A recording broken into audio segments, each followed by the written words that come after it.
Damodara devotional ఛానల్కు స్వాగతం. మాఘపురాణం 22వ రోజు. క్షీరసాగర మథనము.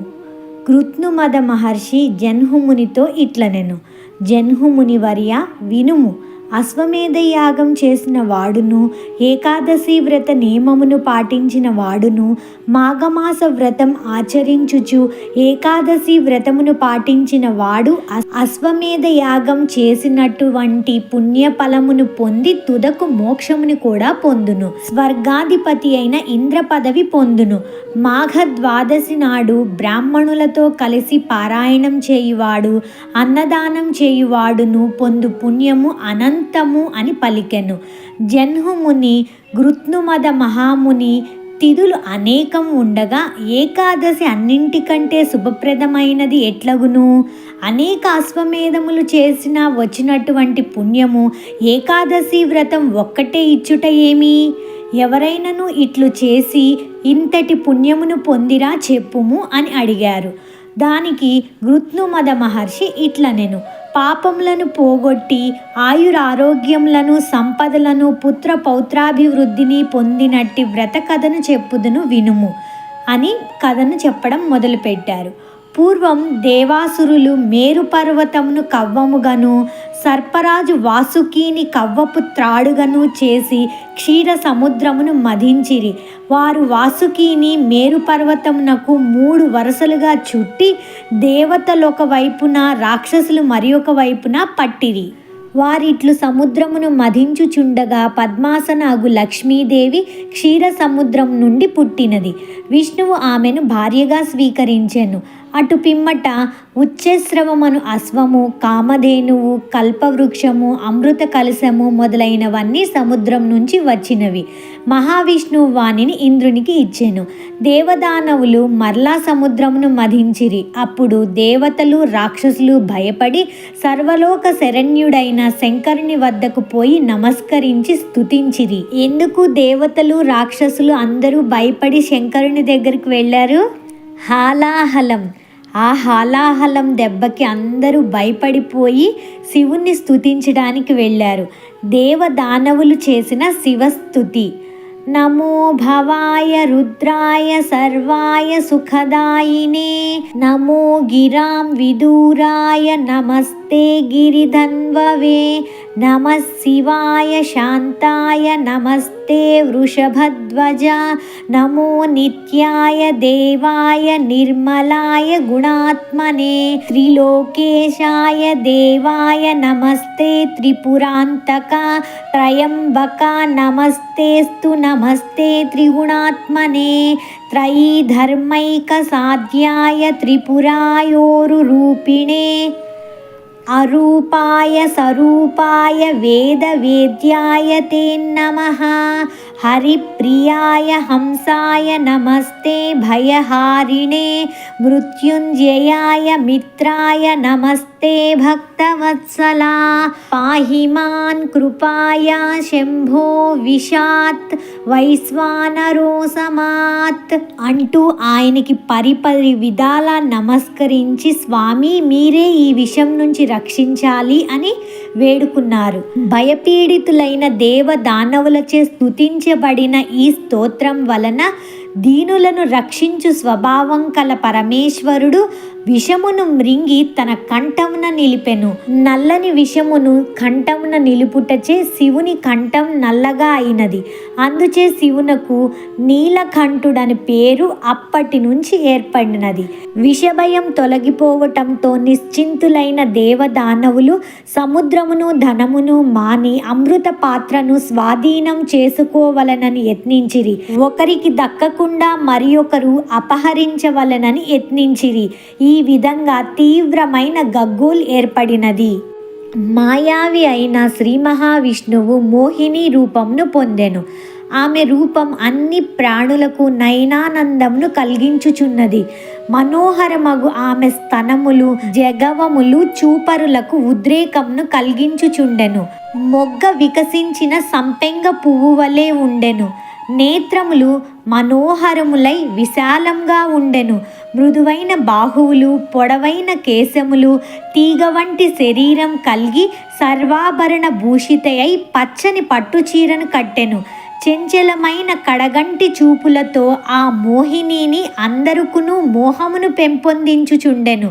ఆకస్మికంగా సాక్షాత్కరించిన ఆ మోహిని వివాదపడుతున్న దేవదానవులకు మధ్య నిలిచి, దేవతలారా, దానవులారా అని మధుర స్వరముగా పలికెను.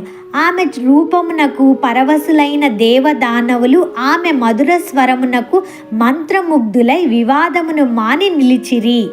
ఆమె దేవదానవులను చూచి, దేవతలారా, దానవులారా, నేను మీ దేవదానవుల 2 వర్గములకు మధ్యవర్తినై ఉండి ఈ అమృత కలశములోని అమృతమును మీ 2 వర్గముల వారికి సమానంగా పంచెదను. దేవతల వర్గం ఒకవైపునను, రాక్షసుల వర్గం మరి ఒక వైపునను కూర్చుండిరి. ఈమె ఎవరో తెలియదు కనుక పక్షపాతం లేకుండా అమృతమును సమానంగా పంచునని తలిచిరి. అందరినీ మోహవ్యాప్తపరచుచున్న ఆ జగన్మోహిని అమృత పాత్రను చేతబట్టెను. ఆమె ఆ అమృత పాత్రను 2 భాగాలుగా చేసెను. ఒకవైపున అమృతమును, మరి ఒక వైపున సురను అంటే కల్లుని ఉంచెను. రాక్షసులున్న వైపున కల్లును, దేవతలున్న వైపున అమృతమును వడ్డించుచు ఎవ్వరికిని అనుమానం రాకుండా అటూ ఇటూ తిరుగుతూ ఉండెను. రాక్షసులు సురను త్రాగి అది అమృతమని తలిచిరి.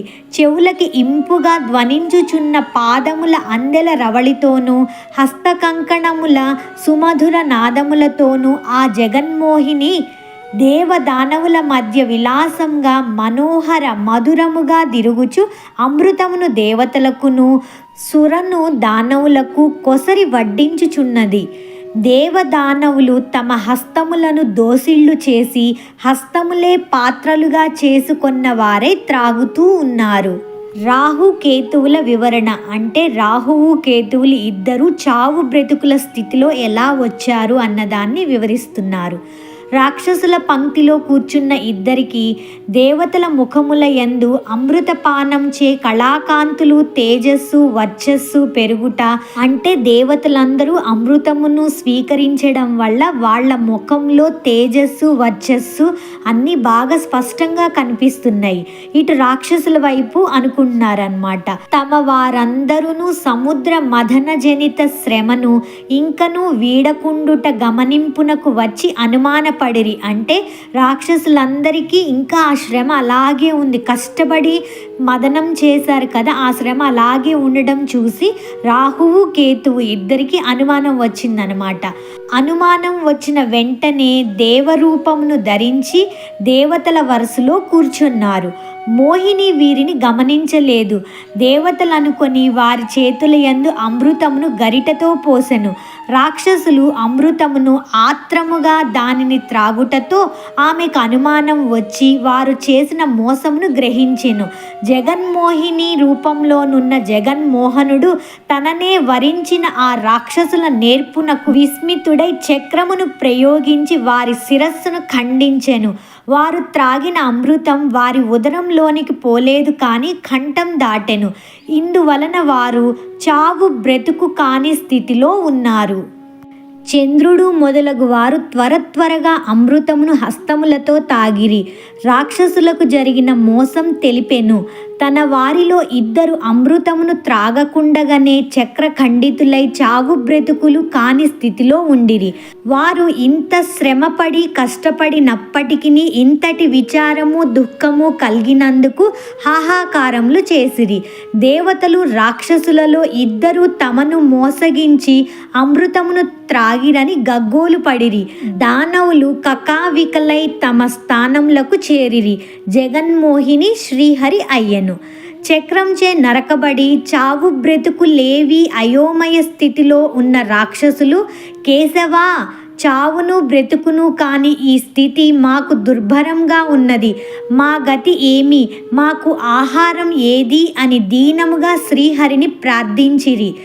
శ్రీహరియు పాడ్యమి పూర్ణిమతో గాని అమావాస్యతో కానీ కల సంధికాలం యందు సూర్యుణ్ణి చంద్రుణ్ణి భక్షింపుడు, అదియే మీకు ఆహారమని పలికెను.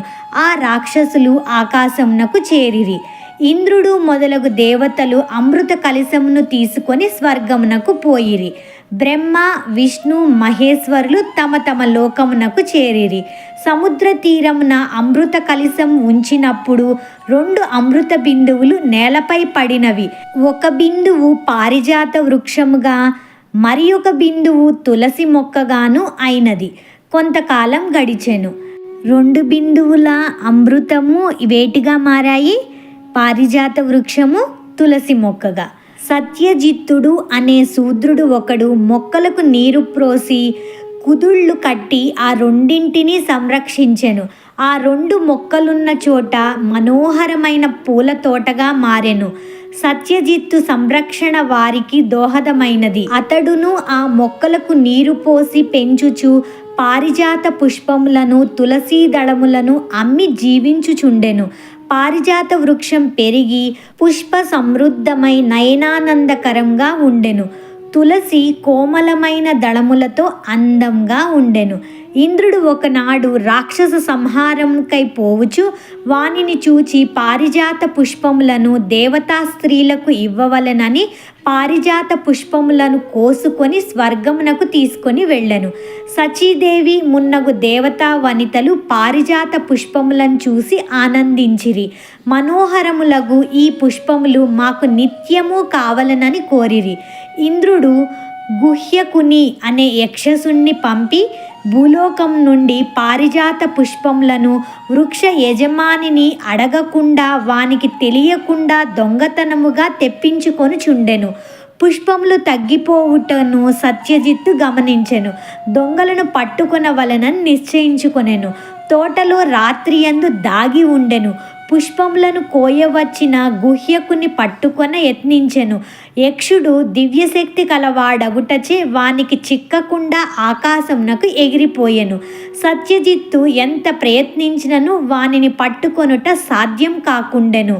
దేవేంద్రుడును, నీవు యక్షుడవు, ఆకాశగమనమున శక్తి కలవాడవు, మానవులకు దొరకవు, కావున పారిజాత వృక్షములను తెమ్మని గుహ్యకుని ప్రోత్సహించుచూ ఉండెను. పుష్పములు ప్రతిదినము పోవుచూనే ఉన్నవి. సత్యజిత్తునకు ఏమి చేయవలనో తోచలేదు. పుష్పచోరుణ్ణి ఉపాయంచే పట్టుకొనవలనని తలచెను. శ్రీహరి పూజ తరువాతి నిర్మాల్యమును తెచ్చి పూలతోటకు వెలుపల మరియు లోపల అంతటా చల్లెను. నిర్మాల్యం అంటే స్వామివారికి అలంకారానికి పెట్టిన పూలు అవన్నీ తీసేసిన దాన్ని నిర్మాల్యం అంటారనమాట. ఆ నిర్మాల్యానికి కూడా ఎంత పవర్ ఉంటుంది, ఎంత మహిమ ఉంటుంది అన్నది ఇప్పుడు చూద్దాం. యక్షుడు యథాపూర్వంగా పారిజాత పుష్పముల దొంగతనంకై వచ్చెను. అతడు ఆ పూలను కోయిచు శ్రీహరి పూజా నిర్మాల్యంను త్రొక్కెను. అలాగే పుష్పాలను కోసుకుంటూ శ్రీమన్నారాయణ్ణి పూజా నిర్మాల్యంను దాటెను. ఫలితంగా వాని దివ్య శక్తులతో పాటు ఆకాశగమన శక్తి మొత్తము కూడా నశించెను. నేలపై కూడా సరిగా నడవలేక కుంటుచూ ఉండెను. యక్షుడును ఎంత ప్రయత్నించినను అచటి నుంచి పోలేకపోయెను. జరిగిన దానిని గ్రహించెను. సత్యజిత్తు వానిని పట్టుకొని, ఓరి నీవెవరు? ఎవరు నిన్ను పంపిరి? మా పుష్పములను ప్రతిదినము ఎందుకని అపహరించుచుంటివి? చెప్పమని గర్జించెను. అప్పుడు యక్షుడు, నేను యక్షుడను, ఇంద్రుని సేవకుడను. ఈ పుష్పములను అపహరించి ఇంద్రునకు ఇచ్చుచుంటిని. ఇంద్రుని ఆజ్ఞ చేత ఇట్లు చేసి తిని, కానీ బుద్ధిశాలివైన నీకు చిక్కితిని అని పలికెను. సత్యజిత్తు ఏమీయూ మాటలాడక ఇంటికి పోయెను. ఇంద్రుని సేవకుడైన యక్షుడు 3 దినముల బందీ అయి ఆ తోటలోనే ఉండెను. తరువాత ఏమైనది అన్న విషయాన్ని కొనసాగింపుగా రేపటి అధ్యాయంలో చూద్దాం. సర్వం శ్రీకృష్ణార్పణమస్తు.